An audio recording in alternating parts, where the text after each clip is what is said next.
Virgo, welcome to your mid-August 2021 General Tarot Update. It's Rena here. So, let us see what is going on.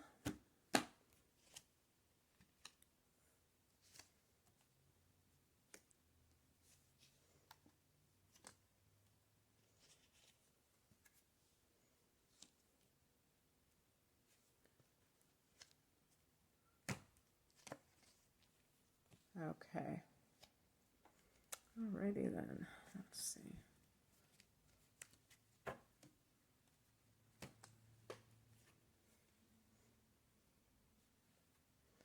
The heart of the matter is the Emperor. Actually, the first two cards I got, the Queen of Pentacles was in the past position.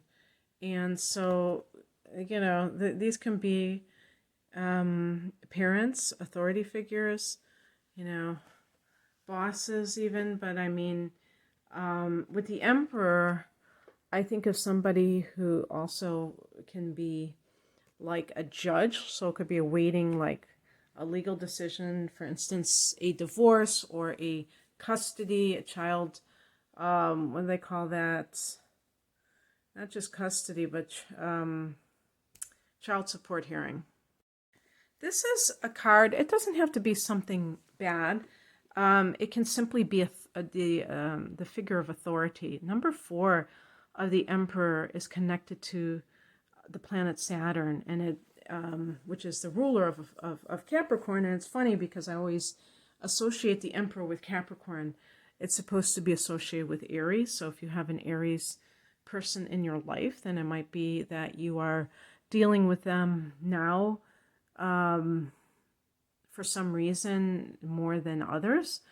But this person has power in the world. So that's why I said authority figures like a boss. And the first two cards I got, the Queen represents the mother.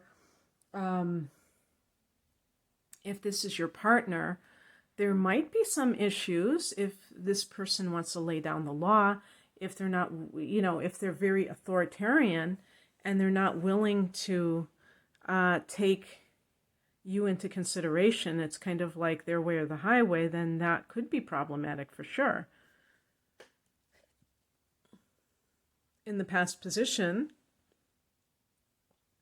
we have the Queen of Pentacles. Pentacles relate to the earth element, so certainly you can be this. And women, this is a feminine kind of an energy, the energy of motherhood.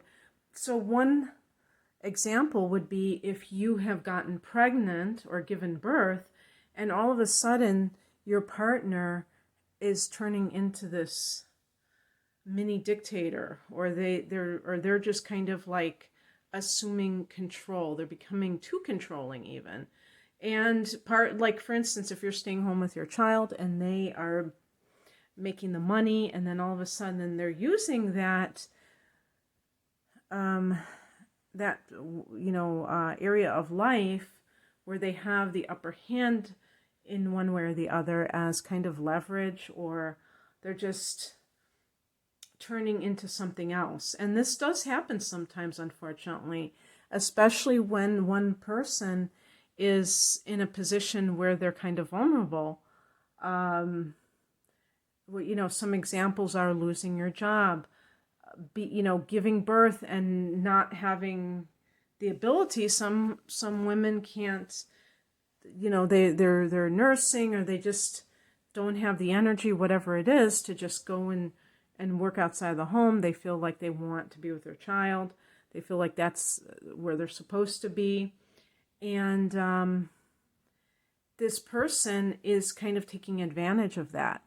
But it could be innocent. It could be a situation where you are the Emperor, regardless of gender. And even a man could be queen. I joked, I said queen for a day, for a man, because the feminine principle has nothing to do with gender. It has to do with the activities and the attitude of, each of these these roles, the divine feminine, the divine masculine, have to be balanced. If you have too much of one and not the other, you create within one person that can create a lot of imbalance, and the self-expression is off kilter, as a result. But you may be more of the emperor. Perhaps you have taken control of your life in some way. Queen of Pentacles can be like this might be something where you are working from home and you started your own business, or even in the work world. Somebody who is successful in her own right. So this may make you feel more in control of your life, like you're doing what you're supposed to be doing. You're not bowing to somebody else, and that may be very gratifying. The higher message is the Seven of Cups, and there may be multiple opportunities for you to experience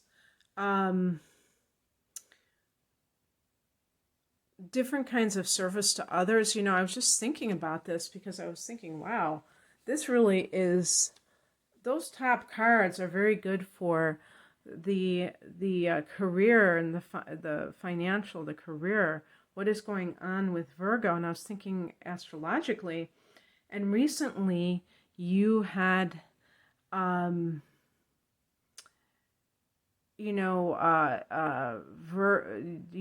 had Jupiter go back into Aquarius, and that is your 6th house of work. And so that really goes along with the Seven of Cups in terms of like having, when Jupiter is in your 6th house, you may have more work than you know what to do with.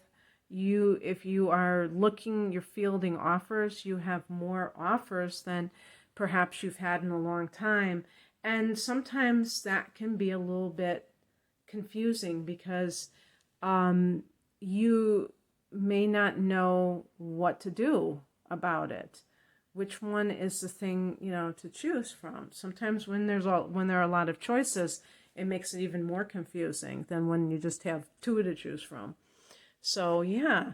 And what I would say about that is that, as a spiritual message, is that when you start to really trust your gut, so you're honing your intuition, you will not have a lot of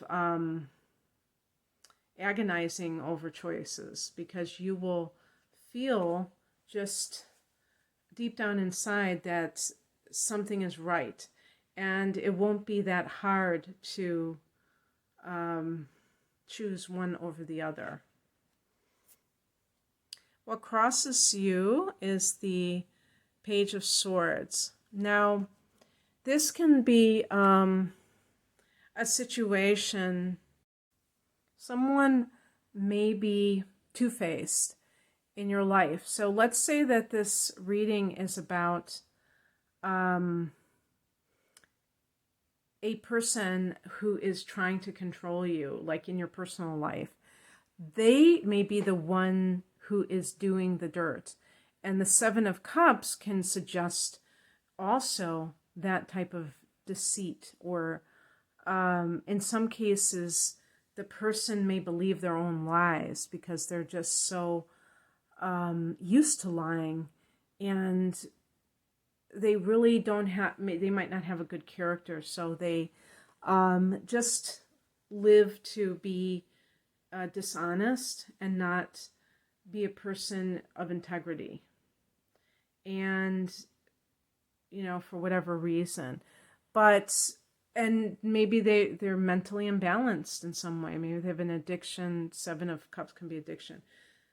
But also, this may be, in the workplace, if you have attained a position of authority, that there's someone, maybe this is a coworker who is now your employee, who you, or even if that person doesn't answer to you, you still have some kind of higher rank than them, and they don't like that. Some people are really weird about that, where they feel like it's insulting to them in some way, so they want to be vindictive, and so they may be spreading gossip, lies about you in order to, what's the word I'm looking for? It will sabotage you, but discredit you, things like that.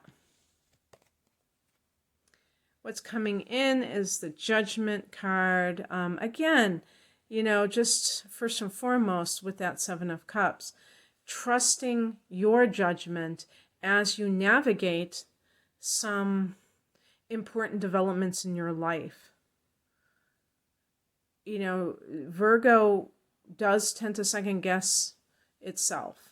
So looking at when you tend to do that and, stopping yourself in your tracks and, having compassion for yourself rather than treating yourself like you're someone who can't be trusted.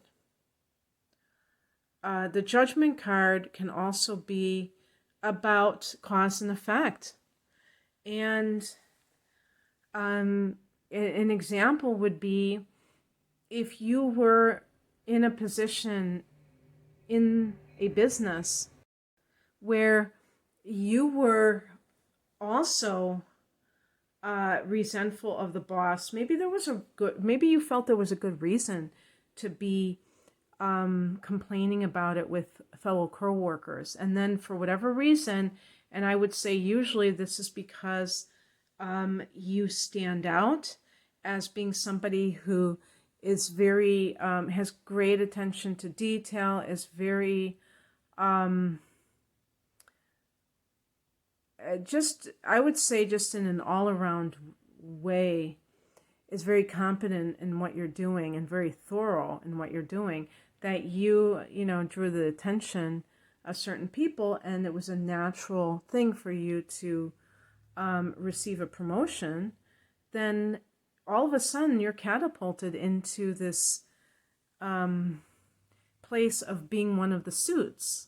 So you're no longer just a lowly peon. And so even though you might leave that behind very happily, you still have to face the karmic baggage, if you will, or the karmic residue of having once been one of those people who felt powerless and was using,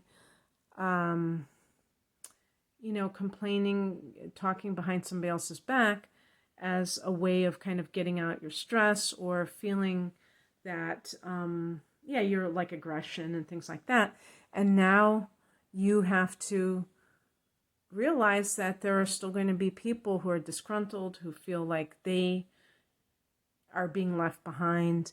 And, and that they're going to be talking about you. So that's just par for the course. This is also a card of rebirth. It can be baptism by fire. So it can be something, I believe this card is connected to Pluto. So that the rebirth, the transformation doesn't come with just like a neat little package. It can be as a result of a lot of drama or just intensity, and coming out the other end victorious, but still feeling this sense of like having, it's like fighting in a war or something like that. The outcome is the Strength card. Oh, and by the way, what doesn't kill you makes you stronger. No, I mean, that's a little bit much, but it's really about developing inner strength, or what we call, was it? Not a backbone. That's not what I really meant, but kind of like I was thinking of that idea of, you know, the metal, the forging of the metal, and it gets so hot, but it makes the metal stronger. Is that even true? I think it melts it, doesn't it? I don't know. But forget about that. You know, just this feeling, there's something like with the emperor that if this is like someone who has had a restrictive influence on you, and yeah, it could be like a boss. It could be somebody who is almost like a mentor to you and yet is very strict. And this person is your greatest teacher in many ways. And some of them are not necessarily pleasant. Sometimes you may have felt like this person was too hard on you, but it has made you much stronger, much more confident in your abilities. So you've come out the other end, in other words. And if this is in your private life, if there's somebody who you have felt has been controlling of you for any reason, this is, they talk about this in law of attraction, and it's called a contrast. So you have people, places, and things that feel like they're not right, that they're oppressive, whatever, and they give you something to push back on. And the purpose of that is so that you know what you don't want. So these people serve a purpose, even if, you know, there is an unpleasant element to it, because they help you to shape your vision by knowing that you don't want certain things in your life. And someone might say, well, oh, that's so stupid. Anybody knows that what they don't want. You would be surprised. I mean, until you really experience it viscerally, it's very hard to just imagine. You might have preferences in terms of, you know, likes and dislikes, but when you really experience something, you know, yeah, I don't, you know, I went and moved to that area. I realized I don't like that area. I thought I did before I actually was living there. And now I know. Or this person, I had a crush on this person, and we, you know, we were dating, and then we moved in together, and all of a sudden he became very controlling. And now I realize that this is not the right person for me. So, you know, it takes those experiences sometimes to make you have more of a backbone to be able to determine your life's course and things like that. So anyway, that's what I have for you, Virgo. I hope that this resonated. If you'd like a personal reading, the link is below. Take care.